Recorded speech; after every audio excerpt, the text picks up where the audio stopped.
कि जब हमारी कथा चल रही हो और नमाज और अजान की आवाज आए तो अपनी कथा रोक दो। अरे बावड़ो, वो जो आवाज आ रही है ला इलाहा इल्लल्लाह मोहम्मद रसूलुल्लाह अशहदु अल्ला इलाहा इल्लल्लाह हुआ अशहदु अन मोहम्मदन अब्दुहु व रसूलहु, वो कोई इबादत नहीं है। वो तो कह रहे हैं अल्लाह के सिवा कोई इबादत करने योग्य है नहीं और मोहम्मद साहब के सिवा उसका कोई रसूल है नहीं। इसीलिए जब हम अपने क्षेत्रों में राम यात्रा लेकर के निकलते हैं तो पत्थर बरसा करके इसका प्रमाण दिया जाता है कि हमने रोका था कि अल्लाह के सिवा कोई इबादत करने योग्य नहीं है, तुमने क्यों की, इसीलिए तुमको पत्थर मिलेगा। हमारा वेद तो कह रहा है अयम निजा परो वैति गणनाम लघु चेतसाम उदार चरिता नाम तु वसुधैव कुटुंबकम, लेकिन उनकी कुरान क्या कह रही है, कातिलुल लजीना ला युमिनूना बिल्लाहि वला बिल यौमिल आखिरी वला युहर्रिमूना मा हर्रमल्लाहु व रसूलहु वला यदीनूना दीनल हक मिनल लजीना ऊतुल किताब हत्ता युअतुल जिज़यत अय दिव्यहुम सागिरून। अपनी गीता का पता नहीं, लेकिन कह रहे हैं अरे कुरान भी तो परमात्मा की ओर ले जा रही है। अरे वो तो आपको मानव को मानवता का शत्रु बना रही है। और अभी फादर का जो खेल चल रहा है, हालेलुया, बस एक करा और किसी को भी लिटा दिया। ये सब झूठ ढोंग आडंबर पाखंड, सनातनियों को कहीं जाने की जरूरत नहीं है। आप बालाजी की शरण में आओ, राम जी के शरण में आओ, कृष्ण की शरण में आओ, और आप जिसको पिता परमेश्वर कह करके ईसा मसीह को मुक्तिदाता मान करके बैठ गए हो, वो कोई मुक्तिदाता नहीं है। बाइबल का मैथ्यू 10 स्टेटमेंट नंबर 34, 35, 36 जाकर के पढ़ लेना। वो ईसा मसीह कह रहा है do not suppose that I have come to bring peace to the earth, I did not come to bring peace but a sword, I have come to turn a man against his father, a daughter against her mother and daughter-in-law against her mother-in-law. Man's enemy will be the member of his own household. ये मत समझो कि मैं इस धरती पर शांति का पैगाम लेकर के आया हूं, मैं तो इस धरती पर तलवार का आह्वान लेकर के आया हूं, ताकि एक ही घर में एक बेटा अपने पिता का शत्रु हो जाए, एक बेटी अपनी मां की शत्रु हो जाए, एक पुत्र वधू अपनी सास की शत्रु हो जाए, और हम उसको मुक्तिदाता कह रहे हैं। अगर मुक्तिदाता कोई है तो वो मर्यादा पुरुषोत्तम श्री राम है, योगेश्वर श्री कृष्ण है, बजरंगबली हनुमान है। हमको उनकी शरण में आना है, कोई जरूरत नहीं है कहीं जाने के लिए। पूज्य महाराज श्री ने जो शंखनाद किया है, आप सब यहां से एक संकल्प लेकर के जाएं कि जो गुरुदेव भगवान ने एक संकल्प लिया है सनातनियों की यात्रा को निकाल करके पिछड़े और बिछड़ों को गले लगाने का, आप सब तन मन और धन से उसमें पूर्ण सहयोग करेंगे। एक बार एक नगर में बाढ़ आ गई, और जब बाढ़ का पानी धीरे धीरे बढ़ने लगा तो वहां पर जो लोग रहते थे वो अपनी जान को बचाने के लिए, अपने प्राणों की रक्षा करने के लिए उस नगर से दूर जाने लगे। जब वो दूर जाने लगे तो एक पंडित जी थे जो दूर नहीं गए उस नगर को छोड़ करके। तो वहां के लोगों ने उनसे कहा कि पंडित जी, अब यहां पर रहना खतरे के निशान के बराबर है, आप यहां पर मत रहिए, हम सब अपनी जान की रक्षा करने के लिए, अपने प्राण को बचाने के लिए यहां से पलायन कर रहे हैं। आप भी यदि जीवित रहना चाहते हैं, सुरक्षित रहना चाहते हैं, तो इस स्थान से हमारे साथ नाव के माध्यम से पलायन कर जाएं। तो पंडित जी ने कहा, उस पुरोहित जी ने कहा कि अरे तुम बेवकूफ हो, पागल हो गए हो, मैं दिन रात भगवान की पूजा करता हूं, आराधना करता हूं, मेरी रक्षा तो स्वयं भगवान करेंगे, मुझे यहां से जाने की आवश्यकता नहीं है, तुम जाओ। वो लोग वहां से चले गए। थोड़ी देर के बाद सूचना मिली कि जो जल था, जल का स्तर गर्दन तक आ गया।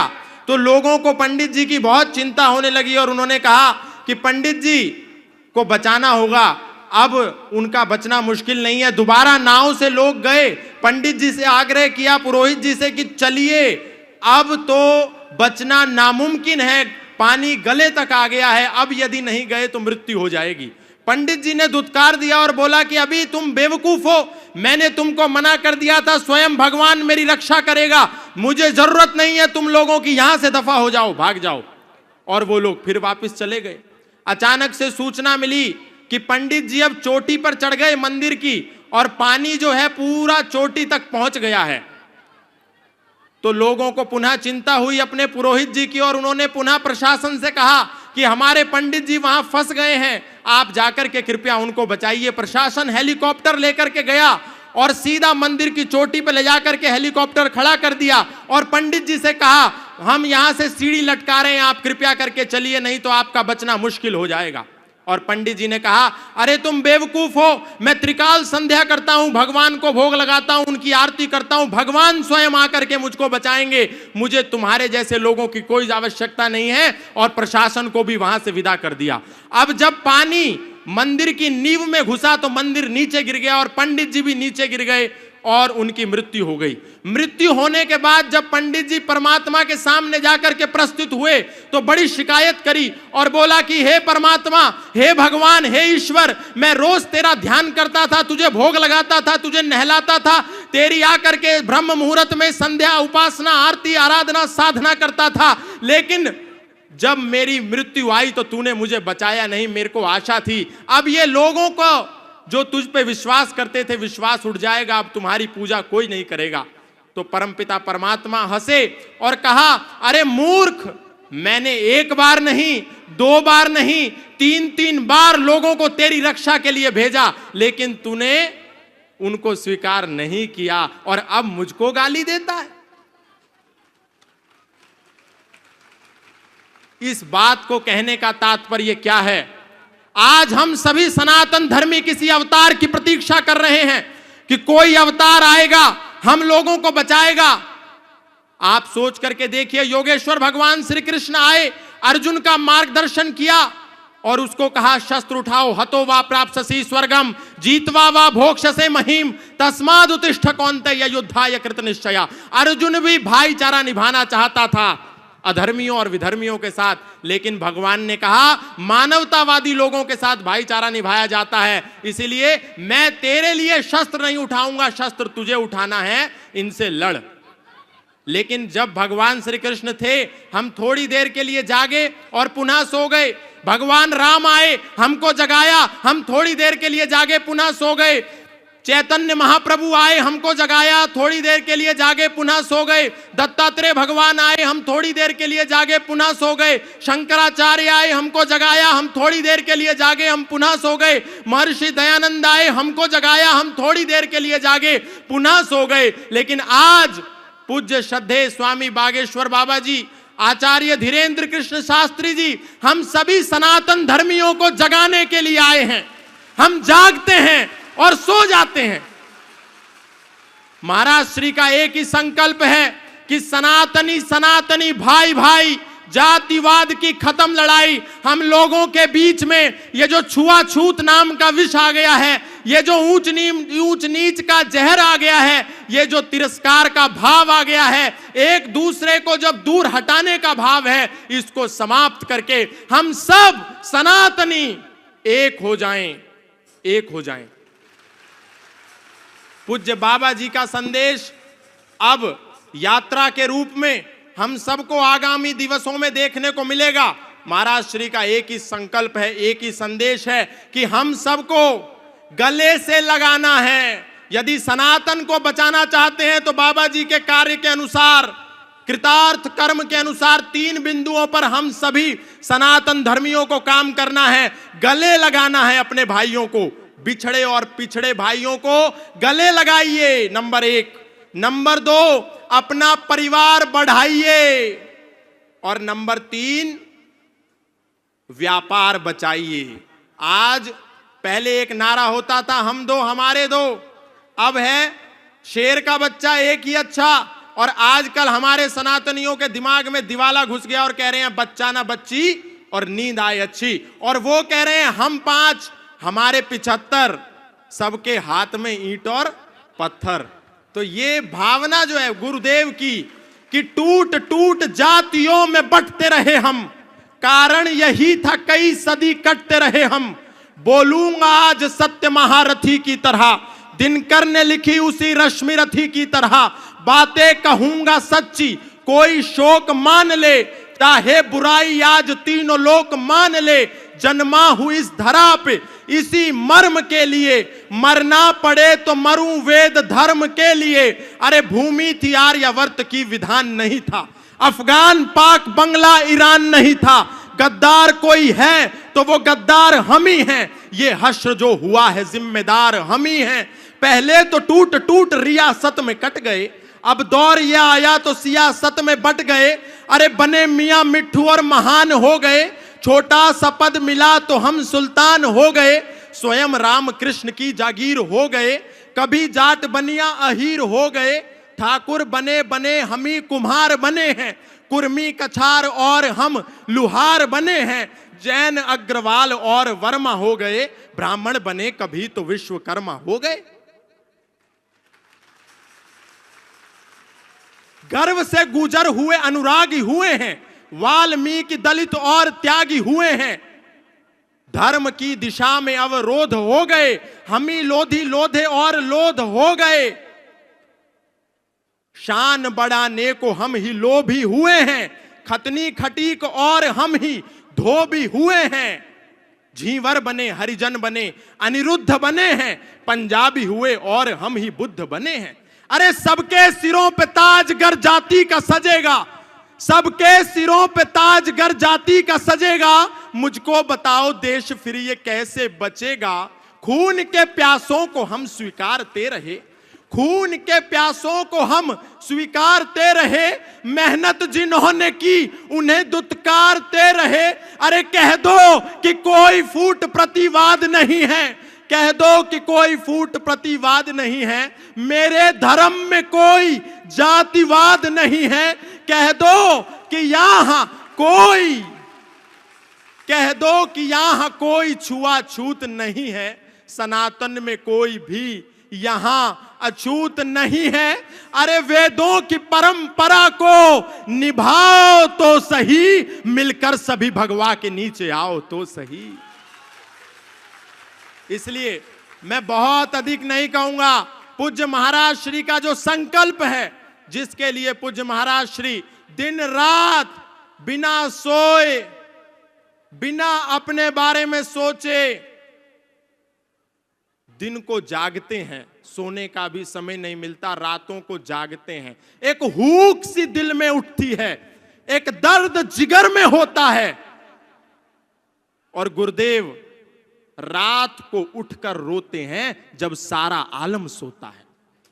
तो ये जो गुरुदेव की पीड़ा है, हम सबको, अपने भाइयों को गले से लगाने वाली जो पीड़ा है, ये हमको सहन महसूस करके, इस पीड़ा से निकाल करके अपने लोगों को, उनको गले से लगाना होगा। अंत में एक ही बात कहूंगा बहुत सारे लोगों को, पूज्य महाराज श्री, आपने जब सनातन धर्म का विगुल बजाया और आपने जब सबसे पहले कथा के पंडाल में लोगों को यह संदेश दिया कि यदि हम सनातन धर्म को बचाना चाहते हैं तो हमको चादर और फादर से बचकर रहना होगा, तब देश के प्रत्येक कथा पंडाल से यह आवाज आने लगी जिसको पूज्य महाराज श्री ने शुरू किया था। नहीं तो हम सोचते थे सारे धर्म एक ही तो हैं। ये कुरान जिस रास्ते पर लेकर के जाएगी, ये बाइबल उस रास्ते पर लेकर के जाएगी जहां भगवत गीता लेकर के जा रही है। हम लोग कभी भगवत गीता नहीं पढ़ते और गारंटी कुरान की लेते हैं।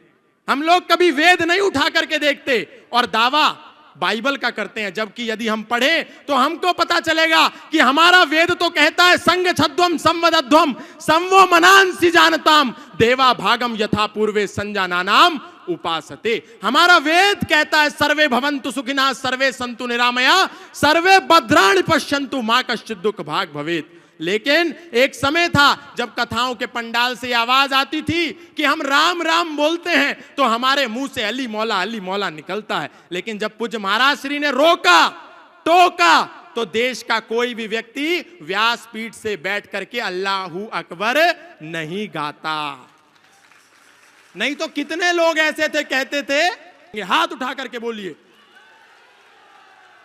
बोलिए सत्य सनातन वैदिक धर्म की, अधर्म का प्राणियों में, विश्व का।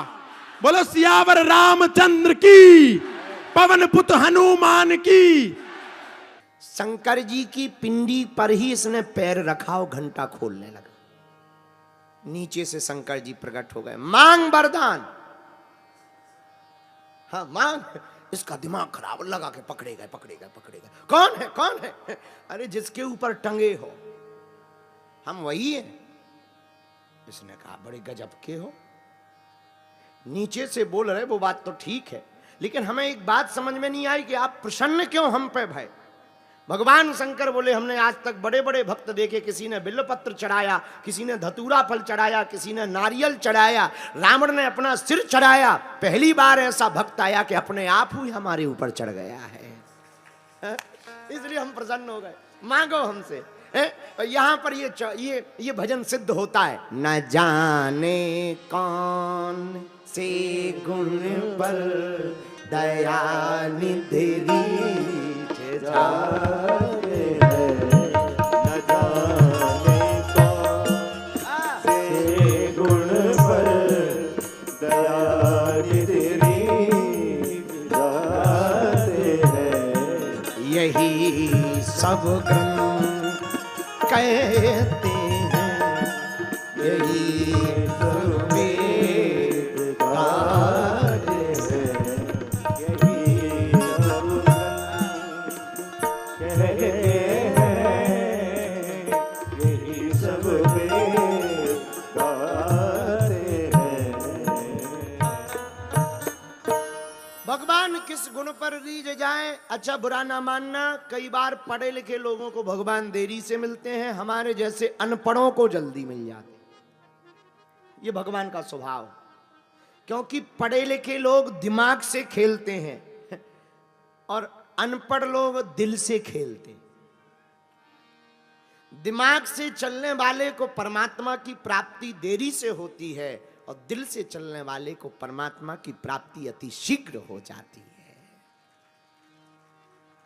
अच्छा, इसका मतलब ये नहीं है कि तुम भी मूर्ख बनना, अर्थ का अनर्थ मत कर देना कि तुम भी मूर्ख बनना। नहीं नहीं नहीं, ज्ञानी तो होना चाहिए पर ज्ञानाभिमानी नहीं होना चाहिए। ज्ञानी होना चाहिए पर ज्ञानाभिमानी नहीं होना चाहिए।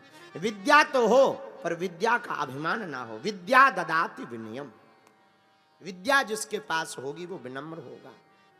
अध जल गगरी छलकत जाए।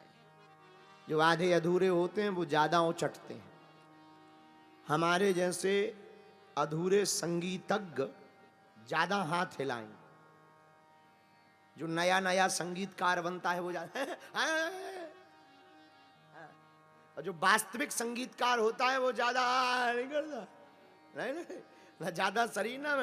अच्छा, जो नया नया तबला वाला बजाएगा वो ज्यादा, हाँ नया तबला वाला ऐसे कि बिल्कुल लगेगा कि पूरा बिल्कुल मलक रहा है, 360 का वाइब्रेशन मोड में आ गया। और जो वास्तविक अच्छा तबला वाला होगा वो ज्यादा नहीं, हाँ? ज्यादा से ज्यादा ऐसा, बस इतने में ही। भगवान प्रेम बस रीझते। पूतना मौसी पर ठाकुर जी ने कृपा की। हाँ, पूतना मौसी का उद्धार हुआ, आगे तृणावर्त का उद्धार हुआ। भागवत में नंद बाबा आ गए। एक कथा बड़ी अद्भुत है।